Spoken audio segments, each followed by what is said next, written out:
full fucking minute of logos. Horror sequel goes back in time cliché. This picture is different from the first Insidious. And yeah, they had to change the actor, which is fine. But the demon is standing by the car here, when in the first one, it was just a reflection in the windshield. And he's afraid. I'm afraid too.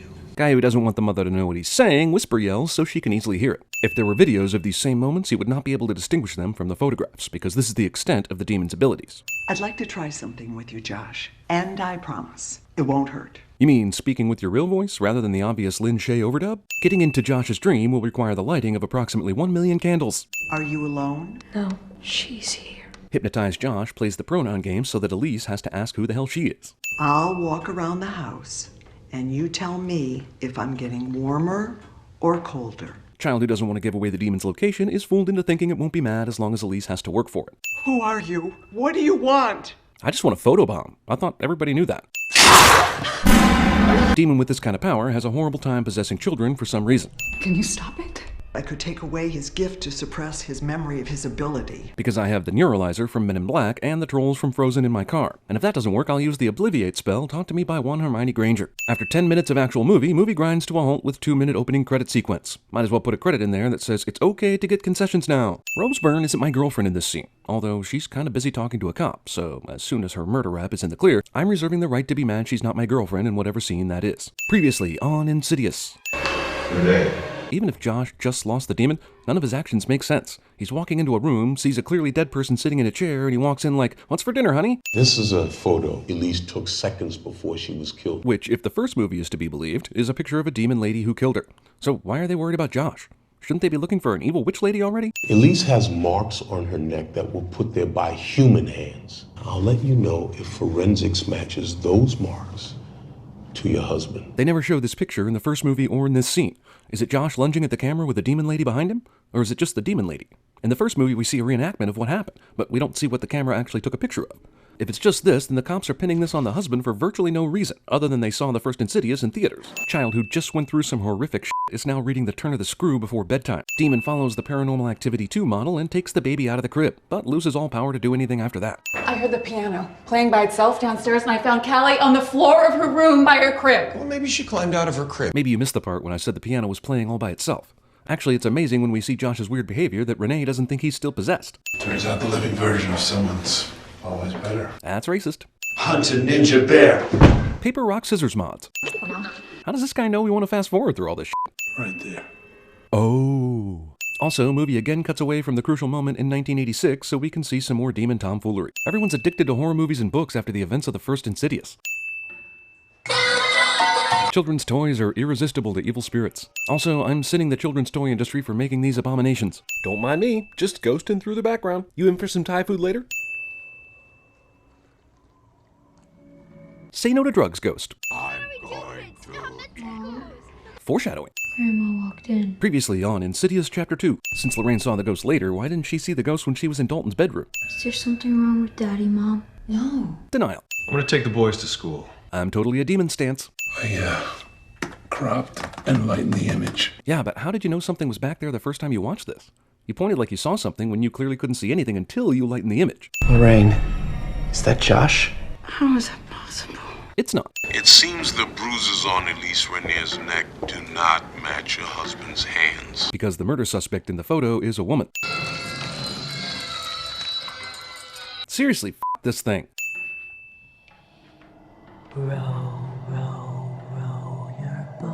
Now, I'm not gonna lie. If I saw this in real life, it would freak me the f out. But I'm a little down on this ghost song choice. This seems a little cliche for me. It's like on American Idol when someone busts out Edwin McCain's I'll Be. Ghost disappears like a dick and then continues the song in the baby's room. My question is, why didn't it just do that in the first place, instead of appearing on the couch like some sort of Cheshire Blair Witch basement victim? Oh, now it's scary. Like you didn't know that was happening in the baby's room until she cried. Ghost left the door open so that it could cruelly close it in Renee's face at the perfect time. This situation isn't scary unless you see a door close by itself. Tommy Wiseau is still pissed about Lisa cheating on him.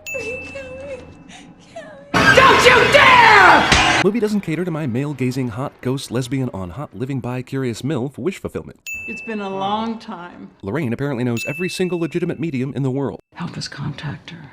Everybody has their own way of making contact. Mine just happens to be dumber than everyone else's. Yahtzee!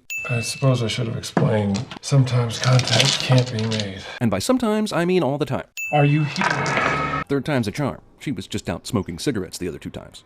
Do not break the circle. Don't break the circle cliche. Although, to be honest, I'm not quite sure why ghosts care so much about geometry. I could easily randomly throw dice and get a yes out of it. I've proven this time after time during boggle sessions. Elise, we need to know who killed you. Elise's ghost plays the pronoun game in the most frustrating way possible, through dice, so that Carl will have to ask who the hell she means, through dice. Where is she? I might be a little upset with this ghost because of the vagueness, but I think it's just the limits of this dice game. Why doesn't he have like 300 dice so she can be more specific? Or better yet, a program on a computer that throws graphic representations of dice that the ghost can manipulate using electronic waves. Oh, I'm the one that's stupid, you say. Tell us where to find your killer. I seriously doubt that he has enough dice to spell even this, but I'm a little more upset about how this scene is almost 3 minutes of dice throwing. Now only the ghosts are left. Abandoned haunted hospital cliche. It's not a James Wan movie without a creepy doll f***ing everything up. Carl sees ghosts MTV music video style. Somehow Josh's mom and the other nurse didn't see this old man get up. I just rode down in the elevator with him. He should be in bed on the monitor with fluids. Lorraine, that patient died yesterday morning. What? He jumped to his death. Somehow, the story of the old man's horrible suicide didn't make it to Lorraine. No one called her and no one mentioned it despite the fact that she's been working at the hospital all day. Amateur dentistry. Your dead soul is killing his living skin. Man, that is just frightening. It troubles me to the core, how much ghosts play the pronoun game. Now, I admit this is probably because Josh knows who the voice is talking about, but I think it's more because the ghost is a screenwriter who doesn't want to give away the name yet. They want what you have. Life. Well, someone saw Poltergeist. You don't know that song? No, I don't. That's my song. The song I wrote for you. How is it that Josh remembers pretty much everything, except this one vital thing that gives him away? Movie decides to Blair Witch its way through the haunted house scenes.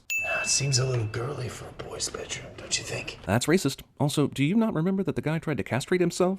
This clue could not have hit you in the head any cleaner. It's a horror movie, so of course, rocking horses. This is my room! What a f***er. Ghosts continue the preferred turned around state when they appear. If she sees you, she'll make me kill you. At this point, we really don't know what this demon's powers are. It's been f***ing with people for 2 movies, but she killed Elise, and that's the only person she's killed. She hasn't made Josh kill his family yet, but apparently his youthful good looks are tied to it. I'm just really confused right now. I have something to show you. Demon Ghost decides to talk to Dalton through the tin can telephone because it's stupider that way. Who are you? How was he killed? Okay, goddammit. This movie is trying to beat Harry Potter and the Deathly Hallows for the most pronoun game usage ever. People have proper names. They use them all the time. This movie is a dick to proper names. That's just Lisa. She jumped the gun. We're supposed to be a team, Lisa. I'm so confused by the motivations of these ghosts. Was that girl just a distraction? I mean, why did they send a scout before coming out as a gang? You're trying to reach her, but you won't. And let me tell you why this movie's use of the pronoun game is so egregious. Because there are multiple characters we're trying to keep straight. There's a guy who wanted to be a woman who killed women. There's a demon woman who could possibly be that same guy, or not. And there's Elise. I'm pretty sure fake Josh is talking to normal Josh about Elise here, but this is beyond exhausting. Patrick Wilson is walking tall. Help! Honestly, they could have just dispensed with the surprise of this long ago, and it would have been a lot more effective. We already knew Josh wasn't himself because he'd been a dumbass this whole movie. Also, this would have been an excellent opening to the movie. And every time fake Josh showed up around Renee and the kids, we'd feel the tension. Why did you bring us here? Probably didn't work because he's not in a circle right now. Also, Dice clearly spelled out Rixum, which if you don't know what that means, I'm not going to tell you. Movie clearly calls for the ghost of Dobby to f*** with this chandelier, but due to copyrights, he was unable to actually show up in the film. Morse. Latin for death? Because ghosts suddenly decide that Latin is the best way to communicate at this point. Did the ghost know that Lorraine was coming in here and was going to stand on this very spot? You're not Elise, are you? Evil Ghost tells the truth, and Carl wastes time figuring out something he already knew. Mother Mortis. Mother of death. What does that mean? Seriously? It's literal. It simply means the mother of Parker Crane. Parker Crane is death? I thought he was simply a serial killer. Does that mean the mothers of John Wayne Gacy, Jeffrey Dahmer, Charles Manson, and Ted Bundy were also the mothers of death? Oh yeah, sure. Now it's scary. Bride in Black. I know that name. Is she related to the woman in black? Bride in Black claims his 15th victim. If the killer is a bride in black, the pronoun is her, not him. Oh, come on. This guy has that kind of power now? The guy throws dice. He killed for his mother because she forced him to. He wanted his childhood back. That's why he went after your son. So as an old man, he woke up from a coma because he sensed Josh next to him in a hospital bed and said, "Now's the time?" Renee. Lorraine decides to be a jump-scared dick rather than going through the motions of normal conversation to talk to her daughter-in-law. It's not the house. It's Josh. Evil demon spirit apparently makes Josh wake up, but only after the people she wants him to kill are long gone. The code word is quesadilla. Say it with me. I thought we agreed on unicorn as the code word. I know you guys are nerds and this is all comic relief and shit, but there's no way you guys had this conversation and settled on a code word without arguing this same argument you're having now. Wait, this tooth is still sitting out here in the open? He just pulled that tooth out and threw it on the floor and no one saw it? First off, gross. Second off, wouldn't it be wise when you're dealing with spirits and not wanting to get caught doing paranormal investigations not to hold the tooth up in full view like this? This further illustrates why you should not prepare syringes in people's living rooms. Josh is possessed by a psycho demon and is probably going to kill this guy, but still needs to bother with the subterfuge. Why don't you ask your dice what I have behind my back? Evil spirit continues to be evil to the audience by indulging in Carl's dice games. What is Josh? What is Parker Crane holding behind his back? Would Parker's mom not have answered the question if Carl had said Josh? Also, did Josh holding a knife behind his back require any goddamn suspense whatsoever? I think it would have been scarier if the dice spelled out giant 12-inch dildo. She was always right. Oh yeah, now it's scary. You just heard Carl calling Parker Crane, you f***ing unicorn or quesadilla idiots. I've got a knife, but I'm going to throw this cup at you first because murder requires foreplay. Man, that lantern has Guardians of the Galaxy strength batteries, doesn't it? That thing is gonna murder my family if I don't get back. Honestly, I'm just thankful he waited so long. What's up with that shit anyway? Carl, you got any answers? I'm getting weaker the longer I'm away from my body. A fact that will surely have no bearing on the rest of this movie, but let's just say it so it sounds like a major problem. He's got your baby. He's got your baby. He's got your baby. Scary, helpful people. He's pointing at something. And he has the Guinness Book of World Records longest arm for someone shorter than 6 feet tall record. Okay, so this is from the first Insidious, and the movie's going to reuse a lot of footage, adding context to the first movie. I admit, it's pretty cool, but why does Josh get to go back in time? Funny, Josh didn't hear that in this movie or in the last one.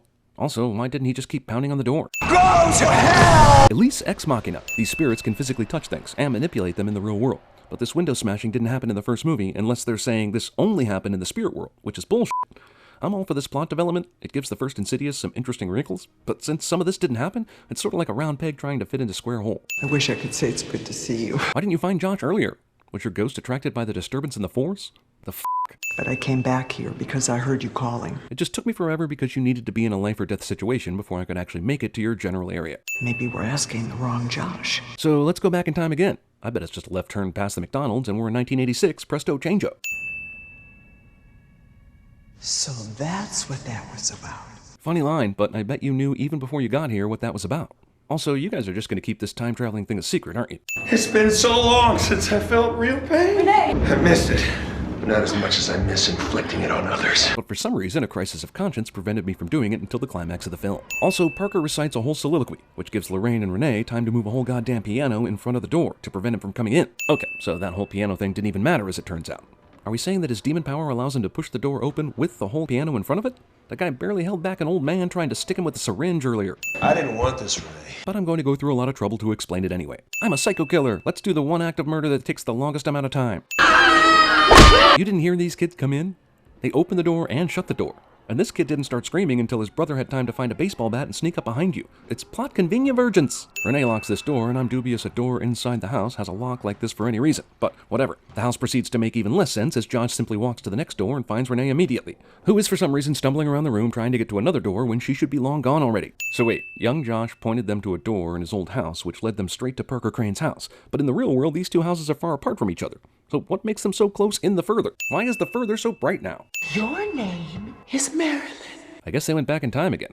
But I don't know how walking through a door in 1986 suddenly takes you back to... What year is this? I'm gonna say the 1930s. Why does the further take you back to the absolute seminal moments in this plot's history? Oh, you're just now noticing these two. They were directly in front of your son a minute ago. It took screaming to turn the lights out in the further. Also, where did Josh go? Oh, Josh is in a place. I can go into the dark place and find Daddy if I go to sleep. I can go to sleep on cue. They taught me that at Juilliard. Weren't these dead women in an entirely different room when Lorraine and the Scooby-Doo gang were in this house earlier? Also, where's the door where they can just run into the kid's bedroom in a completely different house willy-nilly? Is there any sort of geometry to this f***ing place? These assholes are just now waking up and aren't dead. Why is Josh doing this? What purpose does it serve to keep pulling the sheets off these women? Is he hoping to find a dimensional warp under one of these sheets?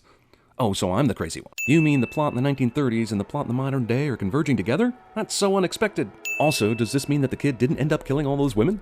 Did they change the future with this? I felt your heartbeat when I hugged you. You're still alive. And somehow made it into the further because of your dice, I guess. I came to bring you home. I have the world's longest tin can telephone ready to guide us back. How did you find me? I followed your steps. Oh. Josh and his kid are getting MIB'd so they don't remember this shit. So tell me, can I hire Carl too? The lady standing behind them. Movie invents a way to keep Elise doing the exact same thing she did when she was living, which is basically like saying she didn't die at all. Oh my God. Obvious sequel is obvious.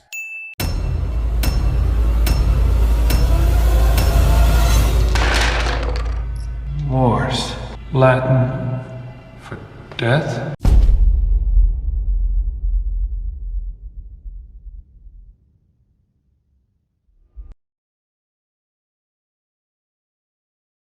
It's okay, it's okay.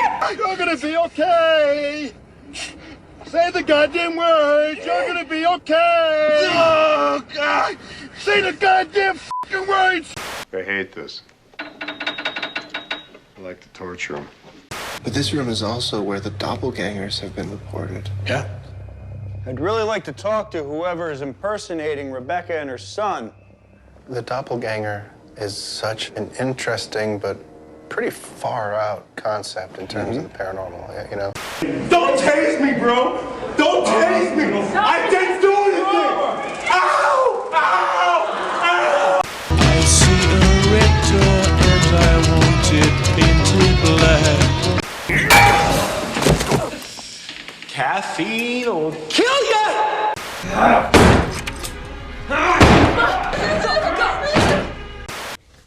Elise, we are calling out to you. Tell us if you are there.